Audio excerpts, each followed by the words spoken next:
ঠাকুরের নাটক ছাত্রের পরীক্ষা। ছাত্র শ্রী মধুসূদন শ্রীযুক্ত কালাচাঁদ মাস্টারমশাই পড়াইতেছেন। অভিভাবকের প্রবেশ। অভিভাবক: মধুসূদন, পড়াশোনা কেমন করেছো কালাচাঁদ বাবু? কালাচাঁদ: আগে মধুসূদন অত্যন্ত দুষ্টু বটে, কিন্তু পড়াশোনায় খুব মজবুত। কখনো একবার দুবার বলে দিতে হয় না। যেটি আমি একবার পড়িয়ে দিয়েছি সেটি কখনো বলে না।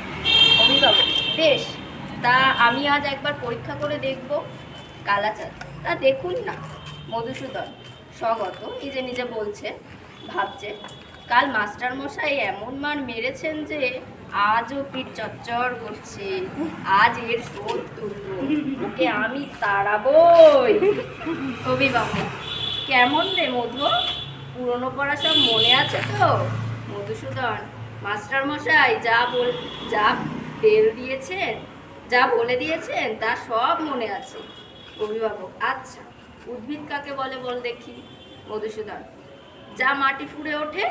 অভিভাবক: একটা উদাহরণ দে তো। মধুসূদন: কেঁচো। কালাচাঁদ চোখ রাঙাইয়া: হ্যাঁ, কি বললি? অভিভাবক: বসুন মশাই, এখন কিচ্ছু বলবেন না। মধুসূদনের বলি: তুমি তো পদ্য পাঠ পড়েছো। আচ্ছা, কানুনে কি ফোটে বলো দেখি। কাটা।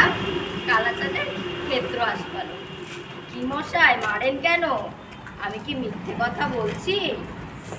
অভিভাবক: আচ্ছা, সিরাজদৌল্লাকে কে কেটেছে, ইতিহাস কি বলে? মধুসূদন: পোকায়। আগে মিছিমিছি মার খেয়ে মরছি, শুধু সিরাজদৌল্লা কেন, সমস্ত ইতিহাস খানাই পোকায় কেটেছে। এই দেখুন প্রদর্শন। আর একটা বই দেখালো। অভিভাবক: ব্যাকরণ মনে আছে তো? মধুসূদন: আছে। অভিভাবক: কর্তা কি? আর একটা উদাহরণ দিয়ে বুঝিয়ে দাও দেখি। মধুসূদন: আগে কর্তা উলপাড়ায় জয় মুনিশ। অভিভাবক: কেন বলো দেখি। মধুসূদন: তিনি ক্রিয়াকর্ম নিয়ে থাকেন। কালাচাঁদ সরসে: তোমার মাথা। মধুসূদন চমকিয়া: আগে মাথা নয়, ওটা পিঠ। অভিভাবক: ষষ্ঠী তৎপুরুষ কাকে বলে? মধুসূদন: জানি নে। মধুসূদন: ওটা বিলক্ষণ জানি, ওটা ষষ্ঠী তৎপুরুষ। অভিভাবকের হাস্য এবং কালাচাঁদ বাবু।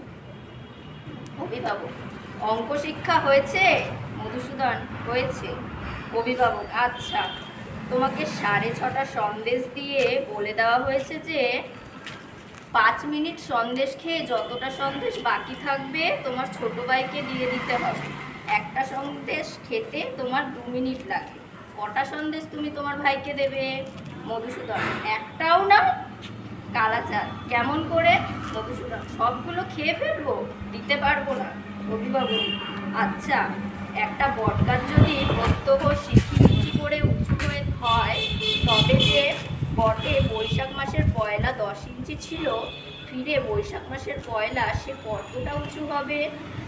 মধুসূদন: যদি সে গাছ বেঁকে যায় তাহলে ঠিক বলতে পারি না, যদি বরাবর সিধে হয়ে ওঠে তাহলে মেপে দেখলেই ঠাওর হবে, আর যদি ইতিমধ্যে শুকিয়ে যায় তাহলে তো কথাই নেই।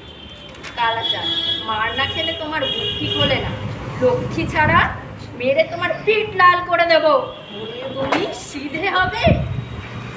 মধুসূদন: আগে মারের চোটে খুব সিধে জিনিসও বেঁকে যায়।